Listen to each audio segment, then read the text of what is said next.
Welcome back to the Pilot's Advisor. Once again, I'm Walter Storholt, and we've got another special episode for you today where Ryan Fleming, the Pilot's Advisor, will interview Zach Smith from Pilot Tax. But this time, it's about the latest retirement benefit, very specifically announced by American Airlines. It's the market-based cash balance plan. What is it? How does it work? Let's see what Ryan and Zach have to say, and join the show.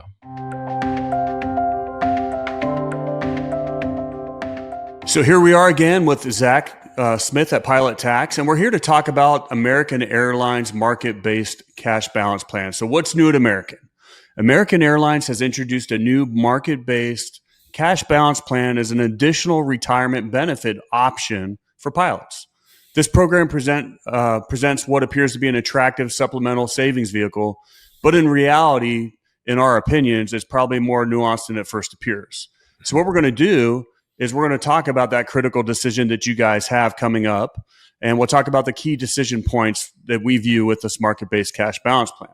So we want you to understand the plan, what the mechanics of it are, evaluate the long-term tax consequences that it would turn into, and also assess the impact of it on your retirement income planning for later on. Some other considerations are alternate strategies for tax diversification. And we're going to examine the plan, what it means for your future taxes, retirement flexibility, and also your financial independence by making and talking about the marketing materials that you guys were presented. So, Zach, thank you for being here. Let's dig in. Absolutely. On the surface, do you want to talk about anything about the plan, or should I just go through in a simplified version of exactly how it works, and then you can interject as needed? Yeah, let me jump in real quick and kind of explain the thought process behind these. That way we can kind of understand exactly why the airlines are doing this. So we're seeing these roll out. Delta's already got one. American's the next one out of the gate, and United Airlines isn't going to be far behind. So really what happened here, as the contracts were being negotiated, the companies and the unions recognized that we were going to have a problem, right? With the company match that's going in, or the NEC that the pilots are getting, they recognized at the income level that we were going to have this big problem, Ryan, where we are going to hit that max that can go into the retirement account during the year, right? Before the year is up. And we're still earning, and the company's still required to give you your NEC. So it was this big question of, what do we do with the money, right? What do we do with this excess money that they owe you per the contract? This is where these market-based cash balance plans have come out. Now, there's going to be a lot of pros and cons to these. I agree with Ryan. We see more cons with these things. So I'll let Ryan jump in a little further here. Yeah, and that problem is even more profound when we have pilots that are making their own contributions because they want to take care of Roth. They're going to get to that $70,000 max for 2025 even quicker. Right. So the company contribution overflow, just talking about this, you guys can see the slides, but all these companies, and of course, as the contract goes, it's 18, 19%, it goes up. So the spillover amount right now, they're talking about having it redirected into this market-based cash balance plan rather than going into taxable compensation for pilots. So what exactly does that mean? How does that work? How does that look from a tax standpoint? Well, that money that spills over is going to go into a pooled professional management. So those contributions are dumped into this pool, overseen by the company, mind you, and some of their fiduciaries. So unlike your 401k plan, you'll have absolutely no control over these assets, how they're invested, or any of the investment choices. The other thing about the market-based cash balance plan is you have interest credit growth. So the account balance grows based off interest credits tied to underlying investments that you have. I think the biggest thing to consider here is that regardless of whether you're a pilot that's in his 20s, 30s, 40s, or 50s, it's going to go into this pool and you have no control over how it's invested. And in most cases, it's just to try to retain the principal. So if you're in your 30s, I don't think that the money that is invested in there is in any way good for you. It's not invested towards a risk tolerance of growth that you'd probably want for retirement. And then lastly, how does it end? Well, you could get access to it or roll it over or, roll it into the other part of the 401k at 59.5. But eventually you'll receive that accumulated balance as either a lump sum payment, or you can come up with an annuity stream or distribution plan after and in retirement. But the important thing that I think to talk about this is just how it plays into the distribution phase of retirement and the battle that Zach and I are constantly waging war on, which is just having so much tax deferred money. Go ahead, Zach. Yep, that's the big thing here is this money goes in Any of the spillover goes into this cash balance plan. And Ryan is absolutely right. We have no control over how it's invested. It is all pre-tax money. This is the battle that Ryan and I are constantly fighting, right? The retirement ticking tax time bomb. And this is extrapolating that problem even more, but it's doing it with the money being very, very conservatively invested. And we can't touch it. We have no access to it and we have no control. So in our opinion, while there is some benefits, Ryan's going to go through some of these that do make it appealing to participate. This does not help our end game retirement type of strategy. Yeah. In the big picture, you're getting a little bit of tax savings, because that money is going to be tax deferred. It's going to grow tax deferred, but it's not in a growth strategy. So it's actually compounding the problem. It's not a tax solution per se. It's going to compound the RMD problem that we're talking about before. And then the other problem with that too is we don't know what taxes are going to be like in the future. We have no clue what the tax rates are. We have massive government debt right now. I think if you ask most people, they'll say that, well, yeah, taxes are probably going to go up. And we have to make assumptions every day on what's best. And everybody's situation is case by case. But no control, more tax deferred money, compounding the problem that we talk about all the time, which makes me go, versus also you can have it spill over into a taxable investment account where you have control, you can control how it's invested and liquidity for day-to-day life and things that are happening. So the fundamental issue here is you're kicking that tax problem down the runway. So it doesn't disappear at all. It's often making it a heavier burden just later on. Even though it feels good today, you're going to start hitting RMD age or be in retirement in the distribution phase and have no control. Absolutely. Zach, can you just talk about the RMD problem? We call it the ticking tax time bomb, the explosion, what that actually looks like for most pilots in retirement. And you could talk about IRMA. I know you talk about that a lot. But what I find is pilots know they have to save for retirement, but they don't really understand the distribution phase at all. And once they get into retirement and they think this is all their money, every little penny that they take, they got to give a cut to the government. And it's kind of surprising to them that they have to pay income tax on all that money. And then you got to find out a way to pay the tax bill, after you've pulled all those assets. And then also, boom, what's RMDs? I don't know what RMDs are. Oh my gosh, this is going to hurt really bad. Absolutely. Absolutely. And this is the big problem with retirement. And this is what we talk about all the time. Most of the pilots that we work with in my practice, when they hit the age 65 for mandatory retirement, the problem isn't usually that we don't have enough money to retire, right? That's usually never the problem. The problem is everything is tax deferred. They may have done a very good job of saving IRAs, 401ks, and so on and so forth, but everything is tax deferred, meaning we've got to still pay tax on this money to touch it. And this becomes a huge problem when we get into retirement. Right now, the required minimum distribution age is 72 and a half.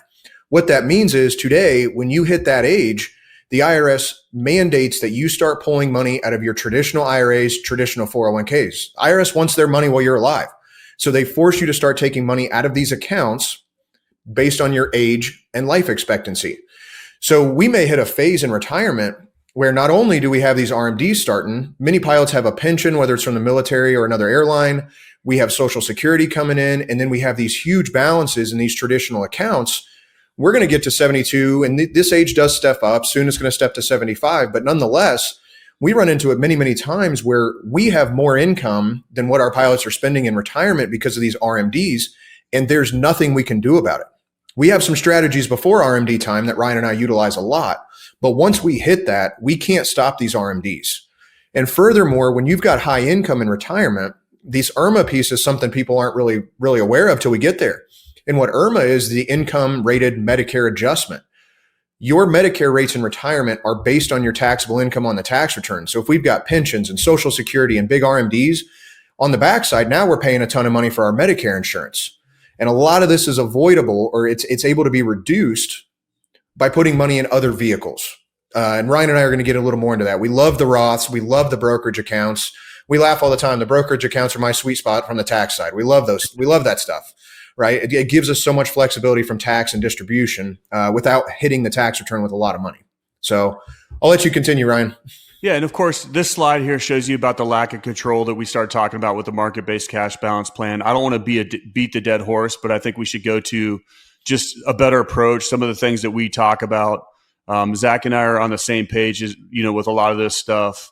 But if it was up to me, and this is me personally, everybody's case is a little bit different. I look at it as I want to get as much Roth money that I can from my contributions into $70,000 and race the company, whoever you work for, to that $70,000 mark and then start pushing that spillover. But with that spillover, I would much rather have it in a bigger paycheck that I could put in a taxable investment account that not only I would have the ability to invest it however I want, but the other side of it is it's not trapped in a qualified retirement plan. I have liquidity for day-to-day life on things that are going to happen. The reality is if you get $70,000 into a 401k plan every single year, regardless of the split of how much of that's tax deferred versus Roth, you're going to have a lot of money in retirement. You're going to go down a path to where we got to start thinking about taxes and we got to start thinking about legacy planning. And this is where I think that kicking the can down the street is not the best strategy. Taking control now of your financial future is the way to go. And on this slide, we're talking about the better approach that in many cases, Zach and I are always talking about with our clients. Absolutely. And the better approach that we're going to be suggesting with the market-based cash balance plan. And again, I want to emphasize what Ryan touched on earlier. There is going to be specific scenarios and every situation is going to be different. But by and large, I agree with Ryan. We want to push as much as we can to the Roth. And then those pilots at American Airlines, you guys, fortunately, are going to have the ability to opt out of participation in the cash balance plan. Tier 1 versus Tier 2. Okay. And Ryan, I think, is going to dig into that just a little bit more here. I would love to see our clients, especially in our prime age range, right, 30 to 50 that Ryan alluded to. We would love to see a lot of our clients, in order to control their money a little bit better, opt out of this cash balance plan. Let the spillover come to you as cash over cap. I know everybody's terrified about paying taxes. We want you to have your hands on that money and get it in another vehicle. Okay, backdoor Roth IRAs, taxable brokerage accounts where we can control the income and we can control the tax and we mitigate that big RMD problem later on down the road. Yeah, and unfortunately, we did a podcast for a bunch of Delta pilots, and I think a lot of people decided, that aren't our clients or didn't know exactly what it was. They did not opt out of it.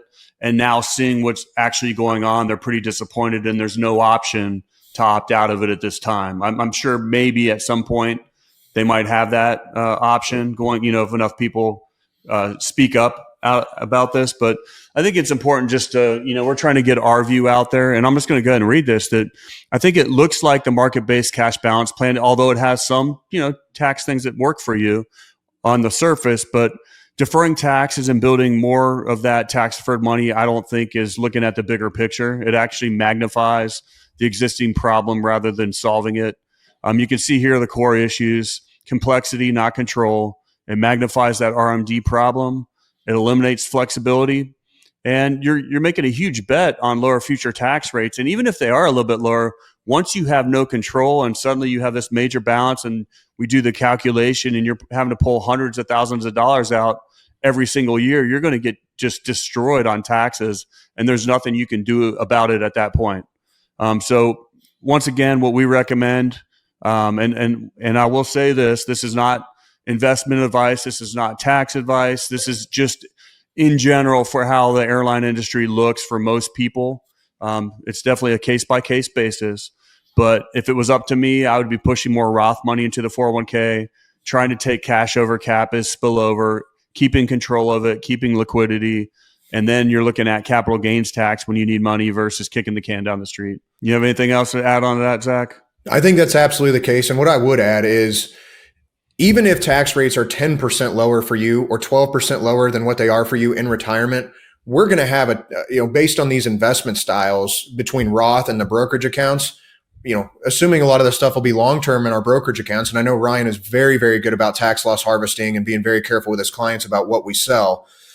You're still going to have a tax differential, even if tax rates are lower later. We're still going to be way, way money ahead, and we've got control.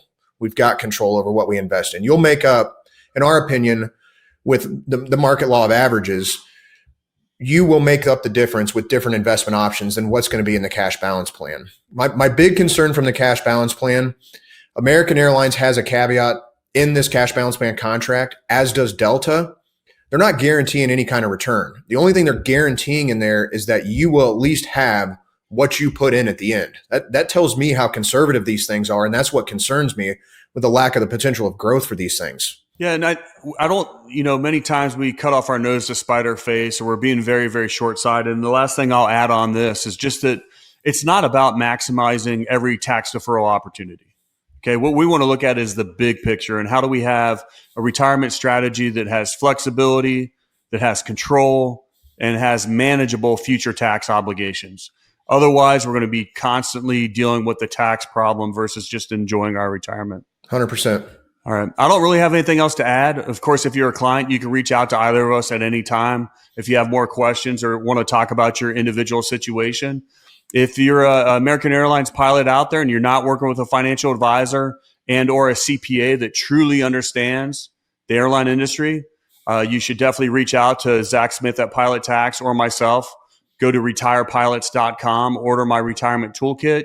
You can get a free portfolio analysis, and we can really start digging into these issues and make sure that you are strategically tax planning and taking advantage of all the opportunities you have in your 401k plan and all the benefits you have as an airline pilot in this industry. All right, everyone fly safe. Zach, I appreciate your time on this as always. I know the American pilots have to make a decision here shortly. I hope our view, our opinion gives you a little bit more information on what might be best for you. Absolutely. Happy to be here, Ryan. All right, everyone fly safe. Talk to you soon. Attention aviators, when you've spent years in the cockpit managing the complexities of flight, isn't it time you navigated your retirement with the same precision? Introducing retirepilots.com. Right at your touchdown zone on our homepage, there's a beacon flashing, "Get my free toolkit." Click that and you'll be cleared for a direct route to Ryan's retirement toolkit, tailor-made for pilots like you. Inside, you'll find two of his important works, The Pilot's Advisor and Pilots Retire Early. Between these two books, you can decipher the 9 critical decisions when retiring before 65 and discover the 7 lessons to help pilots land safely in retirement. But that's not all. This toolkit is packed with altitude high value, including extras to get your retirement plans off the runway and light the afterburners on your 401k. Vector on over to retirepilots.com to grab your toolkit, and let's embark on this journey together. Information is for illustrative purposes only and does not constitute tax, investment, or legal advice. Always consult with a qualified investment, legal, or tax professional before taking any action.